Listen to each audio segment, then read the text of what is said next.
It's obvious that the UN Security Council, with the Russians and the Chinese wielding their vetoes, was never going to adopt any kind of resolution threatening the use of force. Now, it did get discussed in the press conference just now. What happens if there are violations by anybody of this whole process going forward? And the message from both Mr. Kerry and Mr. Lavrov was that that would be referred back to the Security Council for possible Chapter 7, a possible Chapter 7 resolution. Now, that could imply the use of force, but in the words of Mr. Kerry, any sanctions applied by the UN would be commensurate with the violations. So clearly, when these episodes occur, as they are bound to do, then there's going to be heated debate, I suspect, at the Security Council about how serious the violations were, about who was responsible for the violations, and what the consequences should be. But on that timetable, I should just point out I've received a set of documents from the US State Department just in the last 5 minutes, which add a lot more detail to this plan. And I should just run you through 3 important points here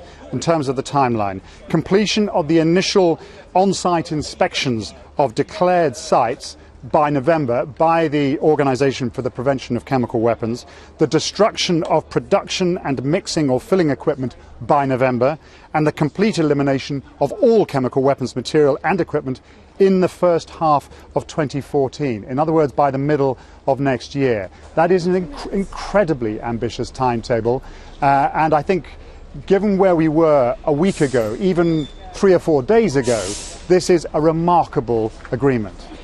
But month after month, the reality here, Paul, is that conventional weapons kill more people in Syria than chemical weapons. I mean, chemical weapons, it's appalling, it's horrible what has happened, but the world is focusing in on the potential reuse or use again of these chemical weapons.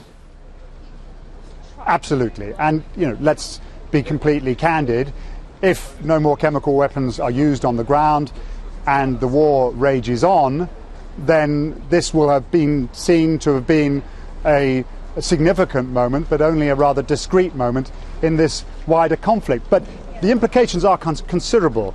This is going to provide for the complete unfettered access of international personnel, presumably accompanied in some circumstances possibly by UN personnel, although Mr. Lavrov said it was up to the Syrian government and in fact all Syrian forces to provide security for this, to a whole range of sites across the country. There has been a lot of scepticism about whether or not inspectors would be able to reach these sites in the midst of a civil war. Mr. Kerry addressed that, saying that the movement that we've seen over the past year or so of these chemical weapons has all been into areas where the government feels pretty secure. So actually, in terms of access, the inspectors may find themselves not having to kind of force their way through front lines. The access may not be as difficult as some people imagine. But in the context of all of this, could this mean, as clearly Mr. Lavrov and Mr. Kerry hope, that a resumption of a meaningful dialogue on a political process could take place? That is the absolutely clearly expressed hope here, with Mr. Lavrov talking about convening a so-called Geneva 2 conference within a month. Again, I think there is this feeling that, cautiously expressed, but I think with a degree of determination, that this could open the window to a much broader process.